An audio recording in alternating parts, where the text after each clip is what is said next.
Today we will discuss about operon model या उसी को कहा जाता है ओपेरॉन हाइपोथेसिस। तो सबसे पहले जैकब और मोनोड ने 1961 में इसे एक्सप्लेन किया था, जीन रेगुलेशन जिसको कहा जाता है ओपेरॉन मॉडल। तो इन्होंने इस चिरचिया कोलाई में लैक्टोज के कैटाबॉलिज्म का स्टडी किया था, जिसे लैकोपेरॉन नाम दिया। यूकैरियोट्स या हायर ऑर्गेनिजम्स में इसका स्टडी करना डिफ़िकल्ट होता है।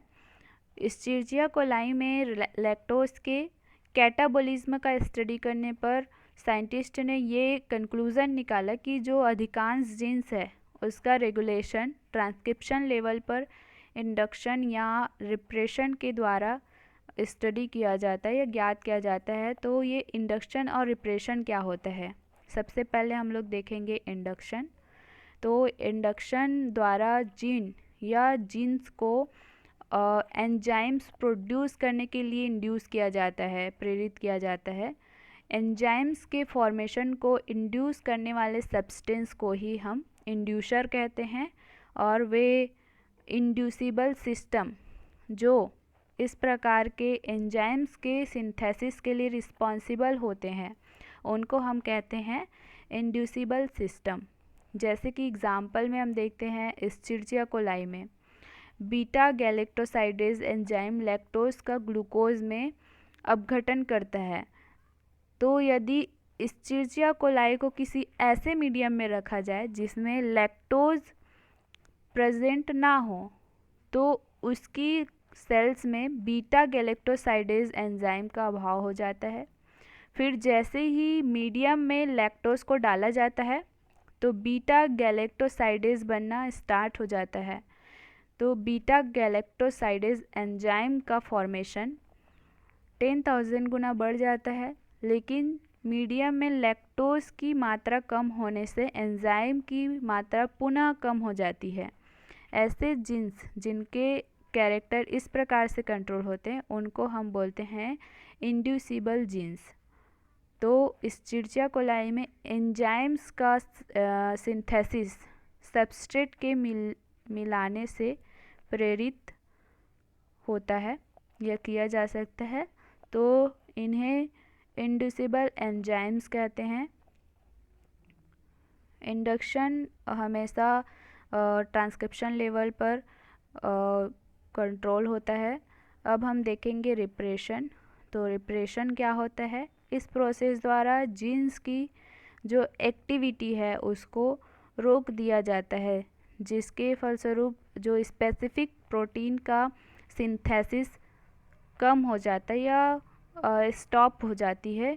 तो इस सबस्ट्रेट को रिप्रेशर कहते हैं। जैसे कि एग्जाम्पल में हम देखते हैं इस चिरचिया कोलाई में देखा गया कि उनकी जो सेल्स होती है वो डिफरेंट टाइप्स की एमाइनो एसिड के सिंथेसिस के लिए जो रिक्वायर्ड एंजाइम है उनका सिंथेसिस कर लेती है। लेकिन यदि किसी एमाइनो एसिड को जैसे हिस्टिडीन को बाहर से यदि किसी मीडियम में मिला दिया जाए तो हिस्टिडीन का सिंथेसिस करने वाले एंजाइम का प्रोडक्शन कम हो जाता है। इस प्रकार के एंजाइम्स रिप्रेसिबल एंजाइम्स कहलाते हैं, तथा ये जो जेनेटिक सिस्टम है वो रिप्रेसिबल सिस्टम कहे जाते हैं। इस प्रक्रिया में हिस्टिडीन रिप्रेसर की तरह वर्क करता है, जो कि किसी प्रोटीन के सिंथेसिस के लिए एक लास्ट या फाइनल प्रोडक्ट होता है। जो रिप्रेशन है वो ट्रांसक्रिप्शन लेवल पर होती है। अब हम लोग को रिप्रेशर को देखेंगे। को रिप्रेशर क्या होता है?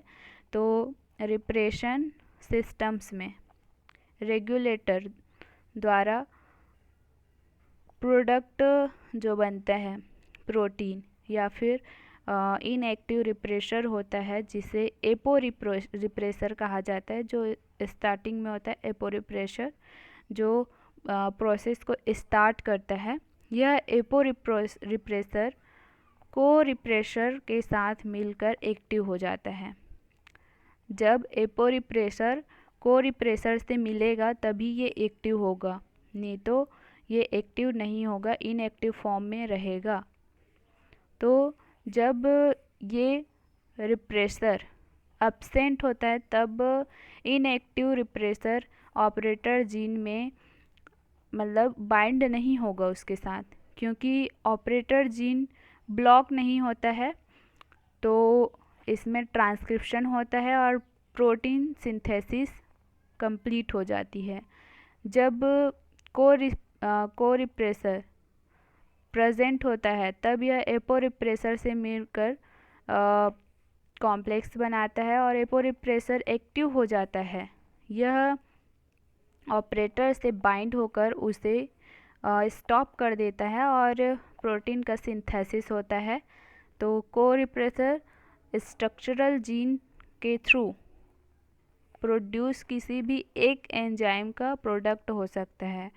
तो इस प्रकार से ये को रिप्रेसर होता है। इसके बाद हम लोग इसके हाइपोथेसिस देखेंगे।